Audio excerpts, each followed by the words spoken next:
ആളുമാറി വിളിച്ച് ടീമിലെത്തപ്പെട്ട താരം. കഴിഞ്ഞ IPL താരലേലത്തിൽ ഏറ്റവും അപമാനിക്കപ്പെട്ട കളിക്കാരനായിരുന്നു ശശാങ്ക് സിംഗ്. എന്നാൽ ഒരൊറ്റ മാച്ച് വിന്നിംഗ് ഇന്നിംഗ്സുമായി എല്ലാ പഴികൾക്കും മറുപടി നൽകിയിരിക്കുകയാണ് ശശാങ്ക് സിംഗ്.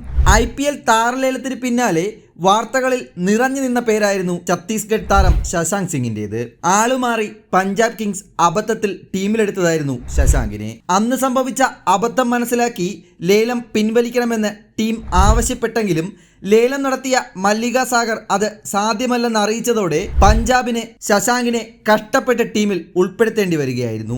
എന്നാൽ ഇപ്പോൾ അന്ന് സഹിച്ച അപമാനത്തിന് ബാറ്റ് കൊണ്ട് മറുപടി നൽകിയിരിക്കുകയാണ് ശശാങ്ക്. ഗുജറാത്ത് ഉയർത്തിയ 200 റൺസ് വിജയലക്ഷ്യം പിന്തുടരുമ്പോൾ ക്യാപ്റ്റൻ ശിഖർ ധവാനെയും ജോണി ബെയർസ്റ്റോയെയും നേരത്തെ നഷ്ടമായി പഞ്ചാബ് പ്രതിസന്ധി നേരിടുന്ന ഘട്ടത്തിലാണ് ശശാങ്ക് സൂപ്പർ ഹീറോ വേഷം എടുത്തണിയുന്നത്. പഞ്ചാബ് ഒരു ഘട്ടത്തിൽ 4-70 എന്ന നിലയിൽ തകർന്നു പോയിരുന്നു.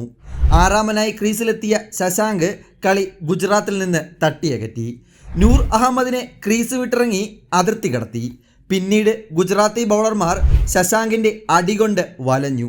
29 പന്തിൽ 6 4-ഉം 4 6-ഉം സഹിതം 61 റൺസുമായി ശശാങ്ക് പുറത്താകാതെ നിന്നു. ഒരു പന്ത് ബാക്കി നിൽക്കെ പഞ്ചാബിന് 3 വിക്കറ്റിന്റെ വിജയവും നൽകി. ഡ്രസ്സിംഗ് റൂമിലിരുന്ന് കളി കണ്ട പഞ്ചാബ് ടീം ഉടമകൾക്ക് അന്നത്തെ IPL താരലേലം ഓർമ്മയിൽ വന്നിട്ടുണ്ടാകും. ആളുമാറി ശശാങ്കിനെ വിളിച്ചെടുത്ത ആ നിമിഷത്തെ അവർ നന്ദിയോടെ ഓർക്കുന്നുണ്ടാകും.